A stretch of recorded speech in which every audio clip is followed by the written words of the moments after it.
Para nosotros hablar del libro de los medios y dedicarnos a esta obra, a este rápido análisis, porque realmente es una obra monumental.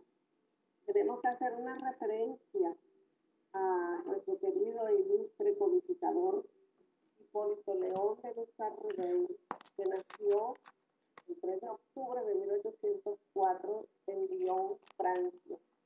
Allí hizo sus primeros estudios, pero se formó completando su educación en el Instituto de Verdun, Suiza, con el célebre profesor Henry Pestalozzi.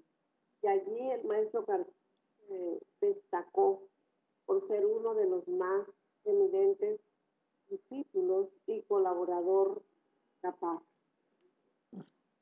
Nosotros encontramos el maestro Kardec cuando regresa a París, él intenta fundar y divulgar la metodología pestalozziana, ya que había una gran influencia en la reforma de los estudios tanto en Francia como en Alemania. En 1854, cuando el señor Ribey oyó hablar por primera vez de las mesas giratorias y parlantes, se lo escuchó al señor Fortier, que era magnetador igual que el maestro Kardec. Ellos estaban relacionados con los estudios del magnetismo y del mesmerismo, y sin embargo el maestro Kardec le responde a su amigo Fortier que él no cree, que solamente creerá cuando lo vea y cuando le prueben que una mesa que no tiene cerebro, que no tiene nervios, que no puede transmitir sensaciones, tenga la posibilidad de pensar y de hablar. Al año siguiente,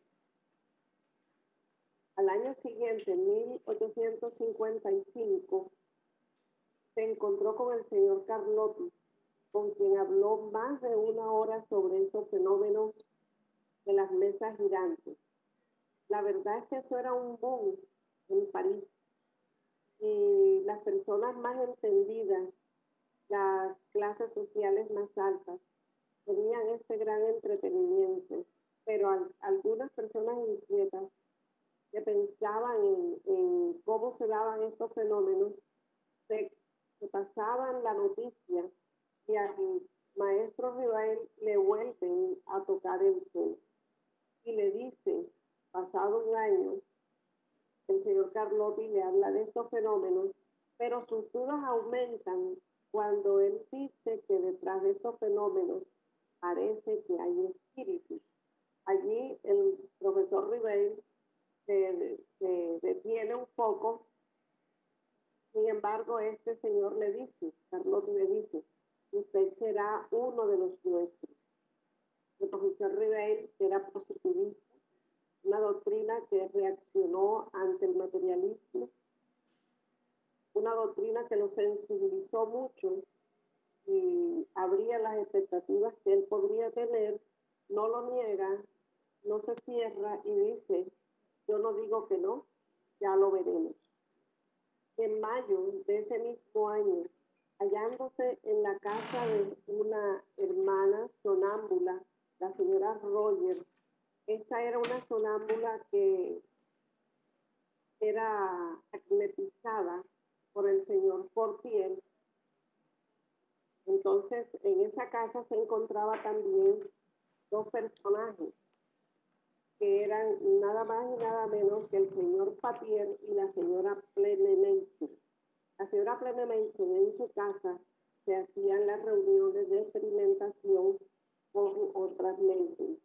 Entonces, estando allí, ellos todos hablaron sobre el mito de las mesas girantes, de las mesas parlantes. Sin embargo, el señor Patier era un hombre muy instruido, era un funcionario público, era un señor con un carácter grave, calmoso, su lenguaje era reposado, y de esta manera, sin transmitir el entusiasmo febril que le había transmitido Carlotti, le comenta exactamente de los mismos fenómenos y consigue que el profesor Ribeiro acepte una invitación para presenciar estos fenómenos en la casa de la señora Pleme Mason el último día, el último martes del mes de mayo de ese mismo año. Y efectivamente a las 8 de la noche, el profesor Ribeiro por primera vez es testigo del fenómeno de las mesas girantes y parlantes. Y el hecho se produce en tales condiciones que no deja la menor duda. Y mientras todos seguían manteniéndose, distrayéndose con la curiosidad, con el entretenimiento de las mesas girantes, los fenómenos se seguían dando y el maestro, profesor Ribeiro, seguía observando, seguía inquieto, seguía analizando y hasta que decía, esto no puede ser normal, no puede ser normal que una mesa que no tiene cerebro, una mesa que no tiene nervios, pueda responder inteligentemente las preguntas que se le hacen. Y en una de esas sesiones, a través de una de las medios, le responde la voz. No es la mesa quien piensa, somos nosotros, las almas de los que hemos vivido en la tierra. Allí se esclarece el gran misterio para el profesor Ribeiro. Y entonces tiene sentido todos estos fenómenos y se dedica a seguir en sus investigaciones porque dentro de su escepticismo había honestidad. A él le interesaba encontrar la verdad de estos fenómenos. El profesor Ribeiro entonces se pone en contacto con dos niñas de 13 y 15 años, las hermanas Bullán, en la residencia de sus padres, donde hacían experimentos de magnetizaciones, de reuniones para ver a las mesas responder inteligentemente las preguntas que se le hicieran de acuerdo a cada una de esas reuniones. Uno de los primeros resultados que obtuvo el maestro Cardet de estas observaciones fue que los espíritus, siendo las almas de los hombres que han habitado en la tierra, no poseen ni la soberana sabiduría ni la soberana ciencia, que su saber está limitado a su adelanto y a su progreso. Y todos los conceptos, todas las respuestas que ellos daban estaban desde el punto de vista personal de cada uno de los espíritus. Esta verdad lo libró prontamente de los escollos, del escollo de creer en la infalibilidad de los espíritus. Y sacó otra conclusión, que es quizá de tan trascendente importancia como es descubrir, no inventar, descubrir que nosotros estamos rodeados de un ambiente invisible donde pueblan los espíritus.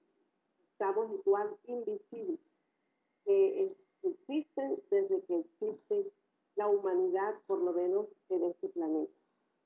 Entonces, esa otra conclusión y la de la individualidad de los espíritus, de acuerdo a su conocimiento y a su adelanto, lo enfocan a él a ser mucho más objetivo en el trabajo que comienza a desarrollarse a través de las medidas que él capta y a través de las preguntas que él mismo va haciendo. Hasta que un día, en el año de 1856, un espíritu, por intermedio de la señorita Jafet, le dice: el machete está en la raíz del árbol viejo que debe ser destruido para que nazca un árbol nuevo. Y lo señala. Y le dice: tú, Ribeiro, eres el elegido. Esto a él lo impactó. Entendió, pero lógicamente se sorprendió. Y sentía una gran responsabilidad y pregunta: ¿y si yo fracaso? La entidad espiritual le responde: no hay problema, porque las leyes divinas no dependen de un hombre. Si tú fracasas, otro te sustituirá. Conociendo entonces las vastas y peregrinas aptitudes de síntesis que el señor Ribey poseía, le enviaron alrededor de 50 cuadernos de preguntas y respuestas que hacía 5 años venían acumulando los diferentes experimentadores y magnetizadores. Él tenía también mucho material, pero este material que contenían los 50 cuadernos también tenía muchos vacíos, y ellos, en 5 años, los que poseían los cuadernos no habían podido arreglarlos, ordenarlos, encauzarlos. Entonces, este hombre, Admir Ribey, siente que allí había mucho conocimiento y que era una tarea que iba a demandar mucho tiempo, que necesitaba el apoyo de sus guías, que en esos momentos ya se le habían manifestado y ya le habían pronosticado que lo apoyarían para que su tarea continuara sin ningún problema. Entonces, con la ayuda de más de 10 medios y con el apoyo del espíritu Z, que es Céfiro, él asume ese trabajo. Es un trabajo en el cual él va comparando todo el contenido que tienen los cuadernos y lo que él mismo ha cosechado, con la comparación, en el silencio de la meditación. El profesor Ribay augura la era del espíritu inmortal, y el 18 de abril de 1857 saca a la luz el libro de los espíritus en su primera edición. Él, durante un año, logra sacar 3 ediciones más, hasta la última que nosotros hoy tenemos, con 1018, 19 preguntas completas, esclarecedoras, separadas por libros, por capítulos, bien organizadas, como todo un codificador, presentando a la humanidad un verdadero tratado de filosofía, donde nos explica quiénes somos, de dónde venimos, hacia dónde vamos y por qué sufrimos. Surge la indecisión de quién debía firmar este libro, porque él, antes de tener el conocimiento y el contacto con estos fenómenos, él había producido muchísimas en el campo científico. Entonces él era muy conocido, manejaba 4 idiomas, tenía tantos tratados que su nombre, León Hipólito de Luzar Ribey, era conocido en ese campo. Y él no quería que hubiese confusión por la obra que estaba en estos momentos saliendo a la luz. Y recordó una revelación que le hizo el espíritu Z, Céfiro, cuando le dijo que 20 siglos atrás, en esa misma Francia, cuando aún era una nación mística, él había existido en las Galias, en una congregación de druidas. Él había sido un sacerdote druida, un sacerdote que creía en la reencarnación, que era vegetariano, que se comunicaba con los muertos, que se llamaba Allan Kardec. Entonces él asume el seudónimo de Allan Kardec y el nombre de Ribey pasa a la sombra para darle luz y vida a Allan Kardec en este encomiable trabajo. Entonces encontramos, sí, que el éxito de esta primera edición del Libro de los Espíritus, todo el contenido que él seguía también recibiendo, urgido por esos sucesos, por los documentos, por el alentamiento que le daba el éxito del Libro de los Espíritus, él había proyectado ya crear un periódico espírita que fuese un auxiliar en esta tarea, porque después de la luz del Libro de los Espíritus, comenzaron a llegarle correspondencias de diferentes ciudades y países, haciéndole una serie de consultas, y él no tenía, la verdad que no tenía la posibilidad de responderle a todos y cada uno de los que llegaba. Entonces el proyecto de este periódico se da y necesitaba un aporte económico y comienza a solicitar ese aporte para poder sacar los números de esta revista espírita. Y definitivamente fue un fracaso, nadie lo pudo apoyar. Entonces, en una sesión mediúnica, consultó a sus guías, quedó esperando la respuesta. Y el 15 de noviembre de ese mismo año, 1857, por intermedio de la medium, señor Irmán Dufo, le contestaron que pusiera su idea en ejecución sin la menor inquietud. La verdad es que el 1 de enero de 1858 apareció el primer número de la revista espírita, con tanto éxito que superó sus expectativas. No tenía un suscriptor y no tenía capital. El éxito fue que la revista siguió saliendo mensualmente hasta el día que, y a partir del 1 de enero entonces se suceden todos los números sin interrupción. Este periódico resultó ser un poderoso auxiliar. La correspondencia francófona era formidable, al igual que la correspondencia en otros idiomas, y para él era imposible atender a todas las inquietudes e interrogantes que surgían.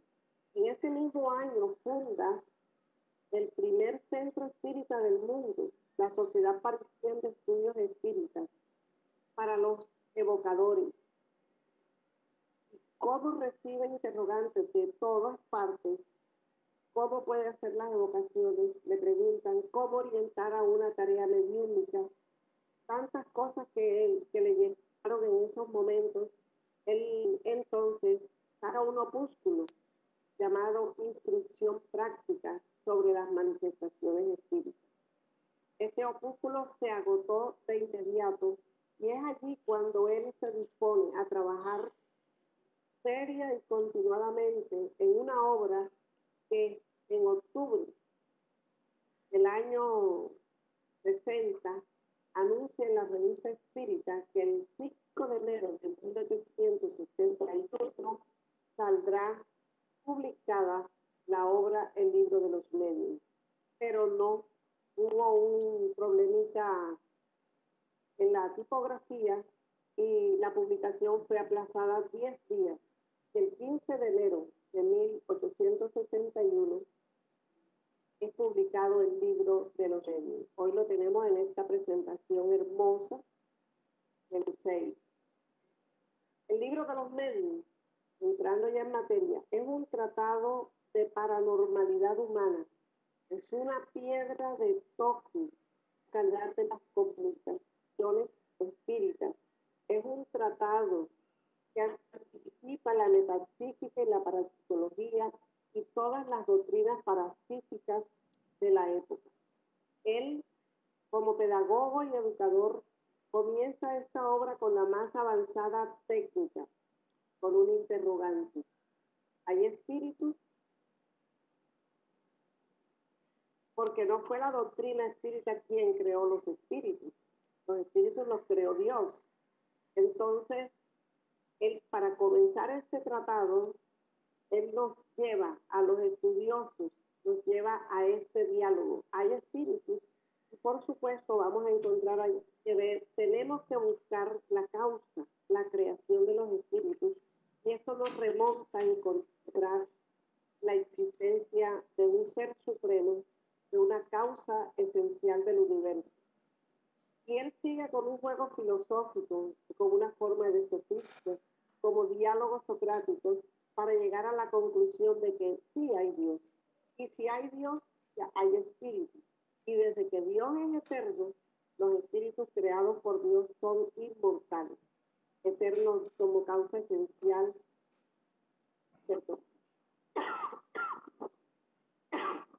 del universo. Y sí hay espíritu. Entonces la mediunidad se trata de eso, de esa comunicación de nosotros los encarnados con los espíritus. Esta es una doctrina y este es un documento, este libro es una obra monumental que no puede ser leída como si fuera una revista de farándula o un pequeño. Es una doctrina seria para personas serias que tienen intereses de orden intelectual. En el tercer capítulo de esta primera parte del libro de los medios vamos a encontrar el método. Allí el maestro Kardec nos lleva a que nosotros analicemos cuál es el método de la investigación espírita, de la experimentación espírita, de qué manera nosotros podemos subir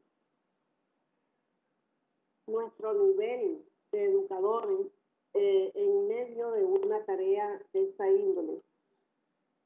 Muchos hechos mediúnicos no fueron producidos por espíritas. Luego, esta mediunidad, esto que estamos estudiando nosotros, tampoco lo crea la doctrina espírita, ni a los espíritus, ni a la mediunidad. La mediunidad es inherente al ser humano, existe desde siempre, desde que existe el ser humano. Entonces, él lo que hizo fue un gran trabajo para entregarnos a nosotros los sistemas, el método, y hablarnos de lo maravilloso y de lo sobrenatural, todo generado por esa fuente suprema de la creación que es Dios. La mediunidad es una facultad orgánica que todos poseemos en variados grados de perfección. En este libro de los medios, él dedica un capítulo a los medios, donde nos dice que todos somos medios en diferentes grados. Es decir, desde que nosotros tengamos el intelecto, desde que nosotros tengamos un cual podamos comunicarnos, nosotros seremos medios, con variados grados de intensidad. La facultad mediúnica es del espíritu y el fenómeno es el organismo. La inteligencia es de orden espiritual y la comunicación de la inteligencia es por medio de los órganos cerebrales. La memoria, las aptitudes, las facultades intelecto-morales son del alma, es el ser. Pero el ser necesita comunicarse a través de sus organismos, a través de su sistema nervioso y de todo su sistema muscular. La facultad mediúnica no es pues una virtud, no es una desgracia, no es un privilegio, no es un carisma, no es una maldición. Es una facultad neutral, es una facultad humana que el profesor Allan Kardec estudia bajo dos denominaciones: medium ostensivos, aquellos que desde la primera infancia y con mucha fuerza, como la gran mayoría, estamos sujetos a desarrollarlas siempre que lo hagamos con el ejercicio, con la oración, con el trabajo y con la meditación. Él dedica un capítulo a la fisioanatomía de la mediunidad. Estudia en esta obra básica la mediunidad en los animales, enseñándonos que la mediunidad necesita de una percepción razonable. Y como los animales no tienen razón, ellos no tienen mediunidad, aunque ellos puedan ver a los espíritus. Pues la cámara de sus ojos tiene una mayor potencialidad, ellos pueden penetrar, algunos de ellos pueden penetrar esas franjas y ver a los espíritus, pero queda claro que los animales no tienen mediunidad. Igualmente nos enseñan la mediunidad en los niños, que normalmente puede ser una facultad que perturbe el desarrollo infantil cuando no es bien atendido y que se le puede tomar al niño como si fuera una imaginación de él, una confusión en su mente. Pero él también nos está indicando cómo prever en este capítulo, cómo educar, cómo prever, cómo manejar a los niños que tienen mediunidad. Recordemos que tenemos el caso que Vivaldo desde los 4 años de edad es un médium ostensible y terminó solo porque sus familiares, su mamá, en fin, no le creían y consideraban que él estaba jugando o burlando cuando hablaba de su abuela, etc. Entonces sí, él le dedica este capítulo a la mediunidad de los niños para que también nosotros tengamos la posibilidad de conocer esto y manejar esta situación en los niños. En la identificación de los espíritus, él dedica 54 ítems para que nosotros conozcamos las características e identifiquemos a las entidades y saber cuándo el fenómeno es auténtico, cuándo no. Es decir, cuando hay una mistificación, cuando hay un fraude, cuando hay un animismo, que en la época de Kardec existía el término animismo. Este término lo acuña el doctor Alexander Arzacón en su libro Animismo y Espiritismo, pero el maestro Kardec lo anticipa desde ya cuando él nos está hablando en la revista espírita del año 65, una de las revistas espíritas de ese año. Él habla de la desconfianza que debemos tener a los espíritus que utilicen nombres de famosos. Entonces vamos a encontrar allí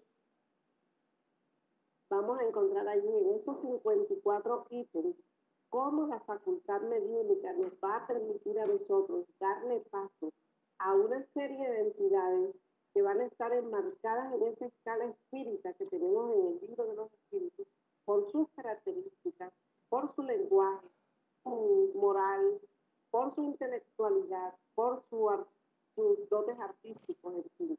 Entonces encontramos en el libro de los medios este capítulo de la identificación de los espíritus.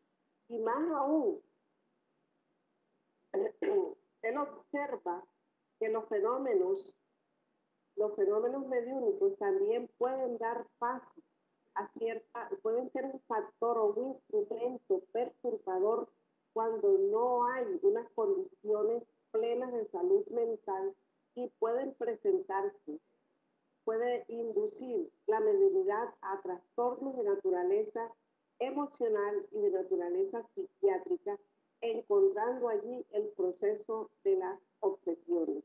Dedica el capítulo 23, es un tratado completo para que nosotros enriquezcamos nuestro conocimiento, no solamente en las 3 definiciones de la obsesión, también tenemos la claridad al respecto de que es un proceso, es digamos, un factor endémico que ataca a todo el mundo y que una gran población en el mundo tiene la influencia espiritual negativa. Nosotros con el conocimiento, con la práctica del bien, con la vida moral sana, nosotros podemos salir adelante, salir a flote ante los tantos ataques de orden espiritual. Él nos presenta también en el libro de los medios un reglamento, el cual utilizó cuando fundó la Sociedad Parisien de Estudios Espíritas, para darnos ejemplos de cómo nosotros debemos constituir nuestras entidades legales en el equilibrio de las leyes de nuestro país, cada uno en su país. Y en el libro de los medios tenemos el reglamento que él utilizó en la fundación de las sociedades espíritas, asociaciones, centros, en fin. Y también nos pone un capítulo, un glosario con todo el vocabulario que él utilizó, porque hubo muchas palabras que él creó que no existían en los diccionarios. Ya hoy existen. Todo el vocabulario espírita lo podemos conseguir en los diccionarios. Pero él nos preparó la terminología que él tuvo que crear para poderse expresar en estos términos. Pero hay algo extraordinario que el maestro Kardec nos enseña: cómo nos engañan los espíritus. Cómo nos engañan los espíritus cuando nosotros no estamos preparados, cuando nosotros no hemos estudiado, cuando nosotros profundizamos en nuestro conocimiento y creemos que podemos estar evocándolos o tener un contacto con ellos fuera de las horas programadas y de la disciplina presentada.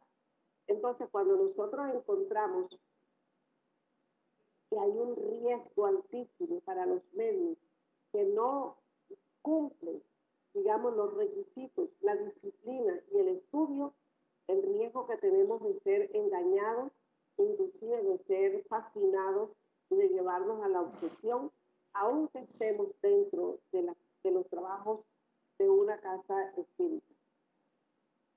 Nos dice el maestro Kardec que las reuniones espíritas deben ser reuniones serias, con personas serias, personas nobles, porque los espíritus superiores, el doctor Becerra de Menezes y tantos otros que nos asisten, los guías de nuestras propias naciones y ciudades, que asisten a las casas espíritas, buscarán siempre a los medios que tengan la nobleza, el carácter moral, que tengan la disciplina del estudio, la disciplina de la llegada, el compromiso con la espiritualidad superior. Esos espíritus nobles, superiores, llegarán y buscarán a estos medios. Entonces, es muy importante que sepamos que con estos requisitos, cumpliéndolos, nosotros vamos a estar protegidos del engaño de estas entidades. Dedica entonces un bello capítulo a las reuniones mediúnicas serias, con personas serias, con personas que se conozcan entre sí, con un círculo de amistades que nos brinde confianza, que nos permita relajarnos, que no tengamos dudas, que no tengamos prejuicios. Por eso las reuniones espíritas deben tener un grupo donde reine la amistad sincera, donde podamos, digamos, es tanta la confianza que aunque nos equivoquemos, no va a suceder nada. No, va a haber un cierre hermético en esa sesión mediúnica en donde todos vamos a crecer, en donde todos vamos a tener la oportunidad de recibir, de percibir, de observar, de hablar y de sentirnos en algún momento vinculados con esa dimensión superior que nos asiste, premiándonos y emulándonos en los esfuerzos que cada uno de nosotros hace en su vida personal. En la revista Espírita del año 65, como les comentaba, él adelanta y dice, él se anticipa y nos dice el maestro Kardec: no creáis en comunicaciones de espíritus con nombres famosos. Examinad el contenido de ellos. Y es allí la importancia que tiene una comunicación mediúnica. No impresionarnos con el nombre del espíritu que tuvo, no impresionarnos con eso, sino analizar el contenido, el perfil moral de él, el contenido estético. El nombre en la identificación pasa a un segundo plano. Entonces, lo primero es la calidad del contenido, tenga un valor moral, estético, filosófico. Y lo segundo es la importancia, de capital importancia, es la moral del medio. ¿Será que la moral del medio y el carácter moral del medio es básico? Claro que sí. Porque cuando nosotros ofrecemos a la espiritualidad superior un caudal moral, nosotros vamos a ser tocados y contactados por espíritus que estos esfuerzos van a con facilidad asociarse a lo que nosotros le ofrecemos, con mucha más facilidad. Entonces allí juega un gran papel la ley de sintonía y la ley de afinidad, por esa misma identificación vibratoria, lo cual nos va a permitir a nosotros identificar cuando los espíritus, los burlones, que vienen a reírse, a irrespetar y a mofarse de nuestra tarea. Establece también el capítulo de qué preguntas se le deben hacer a los espíritus. Y nosotros podemos concluir que las preguntas de aquellas situaciones que nosotros podemos resolver, ellos no nos las van a responder. los espíritus serios no nos la van a responder. Entonces, ¿qué sucede? Que los espíritus desordenados, desocupados, sí observan nuestra futilidad y ellos son los que nos van a responder. ¿De qué manera nos van a responder? De la misma forma inútilmente andamos preguntando. Entonces ellos se van a valer de esa flaqueza nuestra para llenar esos espacios, ¿verdad? Quien se dedica con seriedad al estudio, al respeto del tiempo de las entidades espirituales que nos visitan, quien se entrega a su reforma moral para poder trabajar una facultad noble, neutral, pero que la haremos noble porque nosotros así nos vamos a esforzar para conseguirlo, porque sentimos el compromiso que adquirimos. Nosotros podemos pensar que algún día tendremos el mediunato que no es más que el apostolado bíblico, el apostolado de la mediunidad, cuando eso requiere de nosotros el sacrificio personal, la entrega al estudio, la oración, el crecimiento de orden moral y llevarnos entonces a poder contactar con las dimensiones superiores. Y colocamos estos dos ejemplos, Amalia Domínguez Soler y nuestro amado Chico Javier.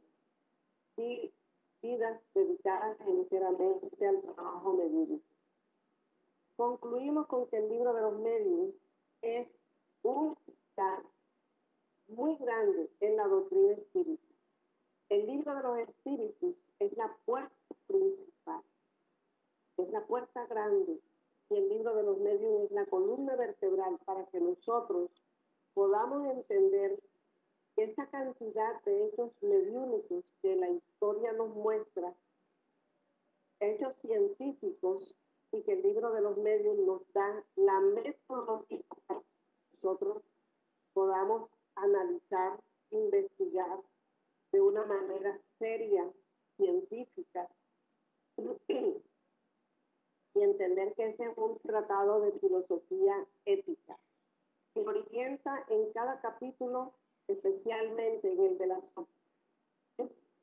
ese tormento que acompaña a la criatura humana desde toda antigüedad, ¿cómo podemos entonces obtener resultados ético-morales cuando nosotros tomamos a un hermano con un cuadro de obsesión profunda o fascinación a través del amor, a través del resarcimiento moral, a través de poner en práctica las características del hombre de bien que están en el Evangelio según el espiritismo? Y entonces, quien estudia el libro de los medios con seriedad, con metodología, no con velocidad, con conciencia fresca, no va a sufrir de obsesión, porque conoce ya cuáles son los pasos para prevenirlo. No es víctima de espíritus frustrados, porque el libro de los medios lo va a impulsar a una conducta recta, a una conducta digna, noble, a una conducta en la práctica del bien que le va a facilitar las comunicaciones con la dimensión superior. Y lo va a preparar de esta manera, como dice el maestro Kardec en el Evangelio según el Espiritismo: la mediunidad será ejercida sagradamente, santamente, religiosamente, como un acto de contrición entre la criatura y el Creador. Allan Kardec, en el libro de los medios, nos está entregando el antídoto preventivo de las obsesiones y también el tratamiento curativo para las mismas obsesiones. Este libro hay que estudiarlo, meditarlo, como una guía segura para poder atravesar las dos dimensiones vibracionales del mundo físico hacia el mundo espiritual. Esa frontera que nosotros no podemos definir nítidamente, la podemos atravesar con toda seguridad cuando hayamos estudiado este documento, que es el libro de los medios, que nos va entonces a enfrentar con luz hacia ese mar tormentoso, celoso de las comunicaciones mediúnicas.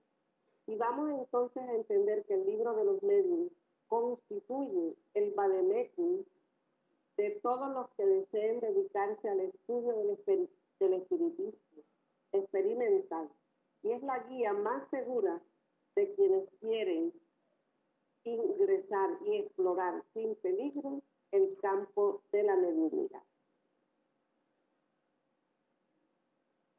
Gracias amigos, gracias hermanos, gracias a nuestro Maestro Jesús, al codificador Allan Kardec, y a él le pedimos que nos bendiga y nos acompañe, y a ustedes muchas gracias por la atención.